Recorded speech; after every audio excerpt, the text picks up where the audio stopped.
Good evening, Wayside. My friends, today we actually started yesterday, um, talking with the Rambam. We're going through the Rambam. God willing, we're going to go through the whole Rambam. And we're holding by Perek Yud Beis, Sanhedrin. We started yesterday, but the problem was that after we recorded the video, it got deleted. So we're going to have to start off again from today's Perek, and we will see how it goes. Mitzvah Hashem. So today we're going to start with Perek Yud Beis Halacha Aleph. We're talking about capital cases of Sanhedrin, dealing with capital murders situation. People are chayiv misa if they do something, if there's a biblical prohibition, which they're chayiv misa on, and there's witnesses involved. We're going to go through that. Ketzad dani din nefashes. How do Sanhedrin or Beis Din deal with a din nefashes, if a case of biblical prohibition of capital? Yeah. Two witnesses came and they said, we saw this person that he did an avera, specific avera, and that he's chayiv misa, he's chayiv to get killed. Beis didn't tell him, Sanhedrin tell them, do you know him? Do you know this person? Are you sure that you know him? Meaning, are you witnessing on the same person that you saw doing that avera? Do you know him from yeshiva? You know him from school? I mean, I hope you don't know him from school anywhere, but I'll put a bad name on the school. But saying like, do you know this person? Are you certain, 100% sure? So im omar, or as it explains in the bottom, im amru, if the witnesses said, no, we don't know him. We don't know him. Or could be they saw they did a sin, but they didn't warn him. So he's pater. In such a case, the person is pater. The person who did avera, even though he committed an avera, he is pater. Okay, halacha beis. No matter who the person is, he could be the biggest genius, the biggest Torah scholar, or a simple person, he still has to get warned. Why? Because a warning was only given just to differentiate if he's realizing what he's doing or not. It could be that he was a smart person, but he just wasn't aware that what he's doing is wrong. We just didn't realize. So that's why you always need to have asra'ah. Yeah? You always need to have warning. You need to warn him. The Ketzad Masrin boy, how do you warn him? How does the witnesses warn him? If you see him about to do something wrong, they tell him, stop, don't do it. It's an avera, Mrs. Beis Din. And if you do it, you'll be chai Mrs. Beis Din. Or Malchus, whichever the punishment will be. In Piddish, so now we have a few situations. In Piddish, if he withdrew, then he's pater. Or if he was silent, or he put his head down, he's pater. I don't know if that means if he did it and he put his head down, or he didn't do it and his head wasn't down. His head was down. I don't know. Oh, let's see what we have for that. We have something for that. Let's see.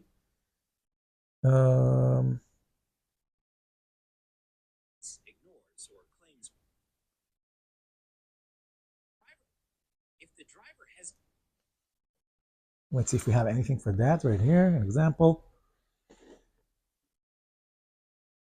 Let's connect right here.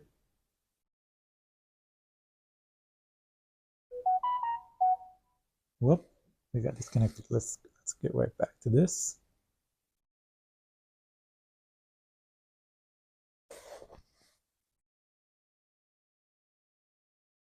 Seems like there is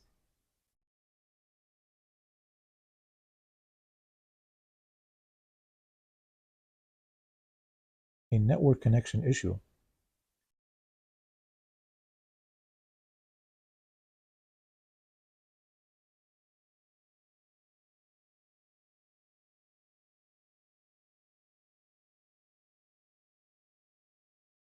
This is really strange. Let's just try to do this one more time.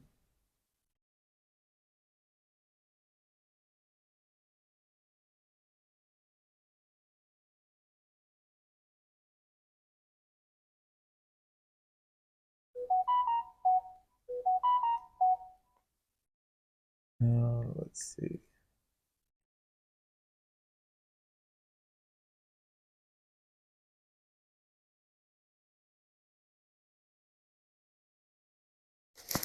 Let's get this to work. We're going to sign in, and we're going to get this to work.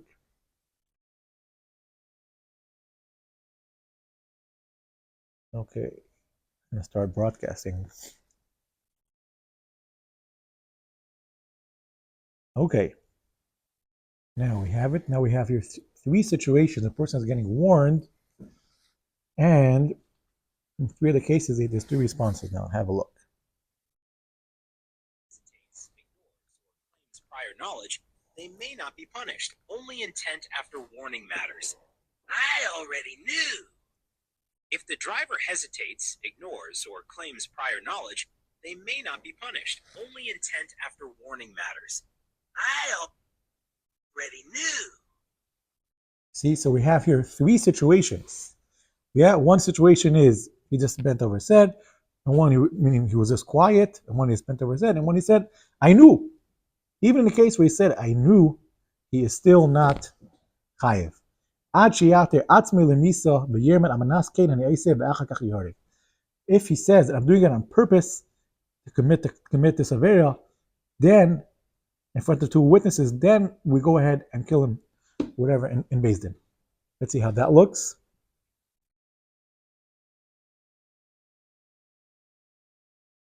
I know it's forbidden, but I'm doing it anyway. You realize that's literally forbidden, but I'm... Whoops. Okay, let's see how that looks. It seems like it's getting disconnected again. We're going to connect. We're going to connect one more time over here.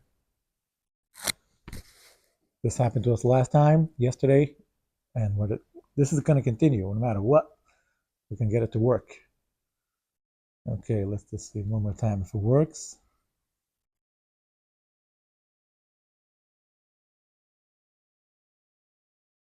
Okay, let's give it 3 more seconds to see if it works. If not, we're going to broadcast a different way. Okay, it is not working. We're going to show you on the phone over here. It's perfectly fine.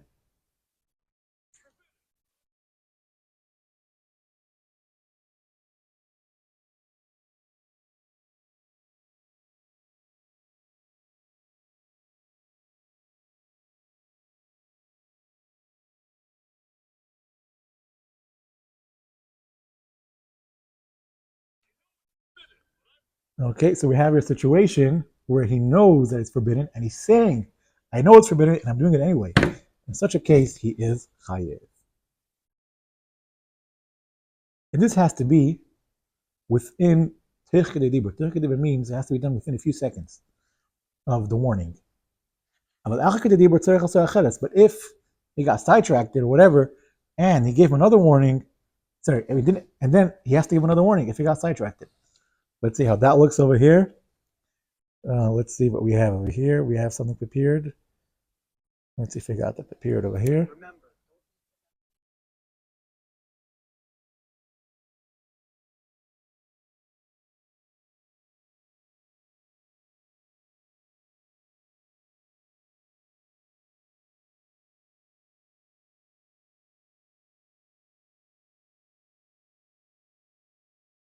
You see, in such a case, he got sidetracked on his phone, and similar to what we're having over here, and he forgot about, someone warned him, and he got sidetracked for a second on his phone, and that's it. It was gone, he forgot about it. Actually, there's a story over here. Oh, let's finish up the halacha, then we're going to say the quick story.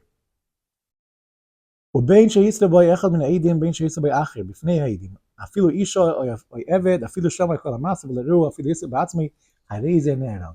So now I'm saying, even if two witnesses warned him in front of two witnesses, or even a woman or a slave warned him, or even if he heard the voice, he was about to do a sin, and suddenly he hears a voice, someone sees him, doesn't know where, someone's looking at him with binoculars, and he sees him, and he's warning him, do not do that. I don't know, it would be interesting if someone sees him through a security camera. These days you could talk through a security camera, and he tells him, hey, I see you doing that, do not do that. Like all the the ring cameras, people warning these people that steal Amazon packages, sometimes the owner warns them. Question is if that is considered a warning. If two people watching through a video, it's a good question. I don't know the answer. Hopefully we'll find out. The filler he said made as an error. Even if he warned himself, he said, okay, let's do this, make sure nobody sees. And he says, I'm doing it because if I do it, I shouldn't be doing this, but if I do it, it's going to be punishable. If he says that to himself and two witnesses hear him say that, and then he does the Avera, he gets punished. Because he knew 100% that whatever he's doing is going to cause him to get punished. And if he did that, it's over. Yes, what was the story? The story is Yosel Weinberg. Yosel Weinberg was a chassid who used to broadcast Tanya over the radio. I think he was the first one to do it. And the Rebbe actually used to go through the text before. We actually have a book of him right now. I have to find it somewhere over here in the bookshelf. And it's called Shi'ur B'Sefer HaTanya. And he used to give a talk on the radio explaining Tanya. And one time, it used to be done on Mitzvah Shabbos, and one time there was a period of a few minutes for question and answer. So somebody asked him a question. He asked him, Rabbi, how come the punishments in the Torah are so strict? You do one punishment and you get chai, misa, get killed. What is this? So he told him, number one, to some, like we see from here, to get a person into a condition that even though if he did a prohibition, to get himself into a condition that he's warned and he acknowledges, and it's in the strichah dibur, and it's the right place, and it's actually did a prohibition. Maybe he didn't do a prohibition, maybe it looks like a prohibition. To bring all these scenarios together, all these conditions to happen, then it's chayav misa. So it's not even such an easy thing to happen immediately. So it's not so lightly. Even if the person does a prohibition, it doesn't mean necessarily even if he knows if he did the prohibition properly. Even the prohibition needs to be done properly. And so the Rebbe heard this response after, and the Rebbe replied, said in the Fabregan, he spoke about it, and the Rebbe compared it. He said that's a good answer, but he said, I think the Rebbe gave, I don't know, his answer or the proper way to look at it. He said, imagine people are traveling on a spaceship. Yeah, they're going on a special mission to Mars. They're going to see if there's any, possibility for human life over there, or flying to the moon, whatever it is, going to space. And on the way, somebody pulls out a cigarette and he wants to light the cigarette. So this guy could say, "Oh, I'm in my little area, and that's it. I can light a cigarette." Little does he know that if you light a cigarette on a space shuttle, it's so dangerous, and they have to stop him right away. Because if you do that, the whole spaceship could burn and blow up. So they were compared similarly to this world. If someone does a prohibition, it's like similar to someone lighting a fire on a spaceship. That you ruin it, you mess it up for everything, you mess it up for everyone. Okay, that was the story. If the witness says, now the Eidim are replying. Then we said what we tell the Eidim. Now what happens if the Eidim come and say, yes, we know him, we saw him, we know 100% that it happened. Then the Dayanim, the Sanhedrin come and say, one second. Now it's called the wash machine process, the fear-mongering process. We're going to start going at them really hard. If they're coming in here, they want to kill someone. So we're trying to know 100% before you kill someone. We have to know that there's real cause. So Bezdin threatened them. Yeah, they threaten them like really, really hard. They tell them, maybe you told us because you heard a rumor, you heard it from someone, you think, you estimate, you heard it from somebody else. You heard it, did you hear it from someone trustworthy? Or you came here to say something, but you didn't know that we can interrogate you, we can cross-examine you. And so you weren't even sure what you were saying. You should know, you have to know that dinim amanis, money matters, are not the same as killing someone. If someone steals money or whatever, has some issue with money, and he false witnesses that someone owes somebody else money, okay, you have a problem today, you can pay back the money and everything will be okay. But in nefashos, if someone comes to kill someone, you wouldn't think to kill someone, his blood and his future generation's blood are dependent on this person. So if you kill him, you're taking out a whole generation forever. Generations forever. It's laying by ad safe until the end of the world. the length of time. By Cain, when Cain killed Hevel, Cain killed his brother Hevel. Hashem told him that the blood is from the ground is crying. The blood of his future generations, potential future generations, are crying.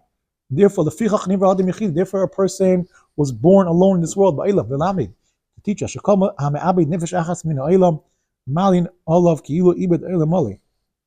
teach us that if someone kills one person, one soul, it is as if he killed the whole world.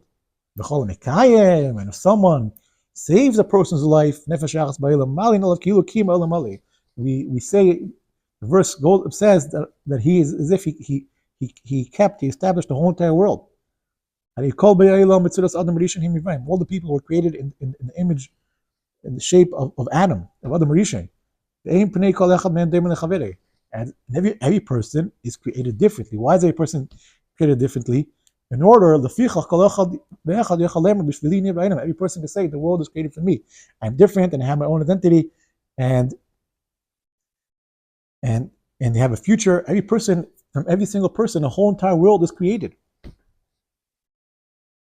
So therefore, yeah. So okay. So this is where we go. This is how we threaten them. We scare them. We scare the living daylights out of them. And now to the opposite side, we tell them, maybe you're going to say, oh, what are we going to do? So maybe we won't witness it all. But I don't want this whole headache. These rabbis screaming at me and threatening me. So I'll back out. I won't witness it all.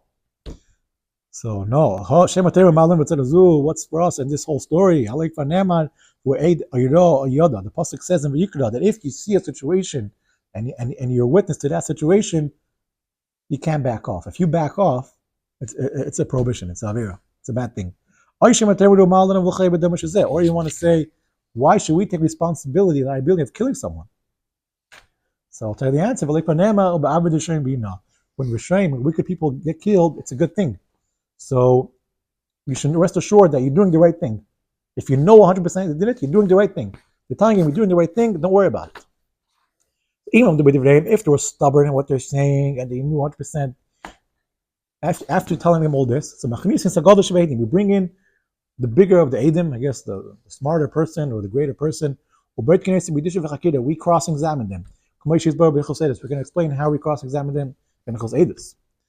Even if we see that his testimony is true, he knows to say the time, the place, when it happened, where it happened. I saw it on this corner, on this street, at this time, behind this building. Everything, the details I saw. It was dark outside, it was light outside, and it was 6 o'clock in the afternoon. Every single detail to the point. And we see, oh, okay, he has validation.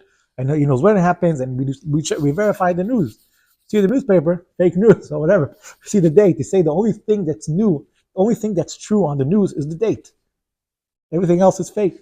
So you look at the news, and it says the date. The date is right. Okay. Doesn't mean believe him based off the news, but he has reason to believe him because he all the details are accurate. After we take the first witness, then we bring in Machanisin. It's a sheni and we check the second witness the same way we check the first witness. Even if there are 100 witnesses, we check all 100 of them. We cross-examine them. If all the witnesses, I guess, matched up and they're accurate things, we open the case. We open the case and we sit down. We call in all the whole base, the Sanhedrin, and we start examining them. We start examining the situation. What are their opinions of the Dayanim?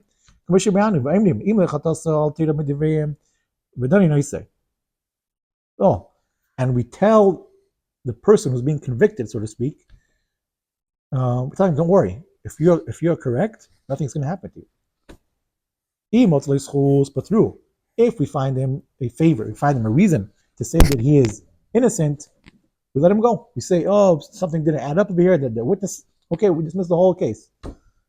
We see that some of the details did not match, or whatever, for whatever reason, they saw that something's wrong over here, so they let him go. And if they couldn't find him, if they couldn't find the reason to let him go, so and the Bezin are leaning towards killing him, so we don't do it that day. We wait till tomorrow. And what do we do throughout that day? And so he let everyone go, and the Sanhedrin sit down together in pairs, and they talk about it. They look inside, they try to say, is he chayiv, is he not chayiv? Was he warned? Was he not warned? Was he warned the time? Was there a space between the time that he was warning? We go through the whole thing. And we don't drink, they don't eat too much, and they don't drink wine the whole day. And they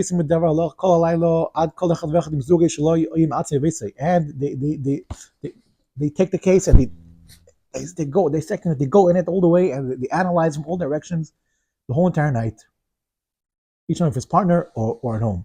The next day they wake up early in the morning and they come to Beis Din. The one who says that he's innocent says, I still continue with that opinion, and he's innocent. And the one who says he's guilty, or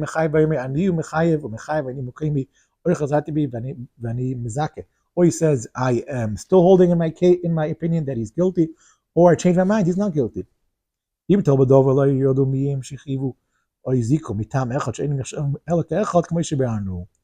if they're not sure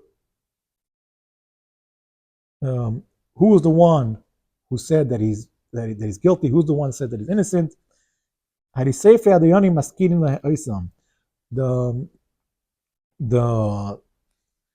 scribes, I guess there were people who used to type in whatever was said in the court.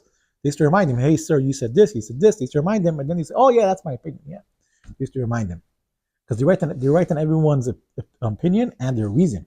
And then they start his case. If they found him a reason to let him go, they let him go. And if we need to have a majority, and if there's no majority, so we add more people. Let's say they start off with a basin of 23, which could deal with Dini Nefashes, and then it's not working. So you need to have more until you get to 72. When you get to 72, that's the max size of Sanhedrin. And then if you have majority for whatever direction, that's the way we go. If he had to get killed, because that was the majority of the opinions, then we kill him. And we used to kill him right next to Beis Din. It says here, outside of Beis Din and far from Beis Din, which is not right next to, but it sounds like it's close. Sorry, we do it outside of Beis Din, and we do it pretty far. 6 million. 6 million. I can't remember the exact how it translates, but it's 12 mil. It's quite a